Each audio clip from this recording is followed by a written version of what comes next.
আগামীকাল রয়েছে দীঘার জগন্নাথ ধামের উদ্বোধনের আগেই কতুলপুর ব্লক তৃণমূল কংগ্রেসের নেতৃত্বে 3টি গাড়ি করে মোট 15 থেকে 20 জন তৃণমূল নেতাকর্মী দীঘার উদ্দেশ্যে রওনা দিয়েছিল গতকাল সন্ধ্যায়।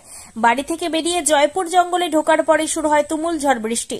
ব্লক সভাপতি ও আরেকটি গাড়ি পেরিয়ে গেলেও মদনমোহনপুর গ্রাম পঞ্চায়েতের উপপ্রধান সহ 7 তৃণমূল কর্মী ছিল পেছনের গাড়িতে। আচমকা ঝড়ের দাপটে জয়পুর জঙ্গল থেকে একটি গাছ ভেঙে পড়ে ওই গাড়িতে। ঘটনায় গাড়িটি নিয়ন্ত্রণ হারিয়ে উল্টে যায় জঙ্গলের ভেতরে। দুমড়ে মুচড়ে যায় গাড়িটি। গুরুতর আহত হয় গাড়ির ভেতরে থাকা উপপ্রধান সহ 7 তৃণমূল কর্মী। তড়িঘড়ি তাদের উদ্ধার করে নিয়ে আসা হয় বিষ্ণুপুর সুপার স্পেশালিটি হাসপাতালে।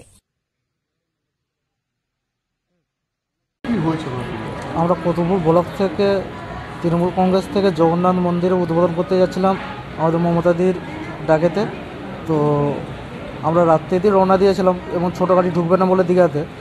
তো হঠাৎ করে ঝড় বৃষ্টি হয় এবং আমাদের 3টে গাড়ি ছিল, সবাই মিলে যাচ্ছিলাম। হঠাৎ কতজন? মোট তোমার 15-16 জন হবে। 15 না 20 জন?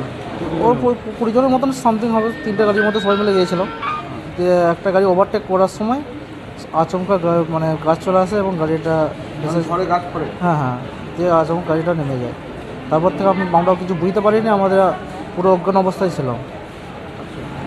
ওই গাড়িতে কতজন ছিল? আমাদের গাড়িটা 7 জনের মতন ছিল। সবাই আহত? সবাই আহত।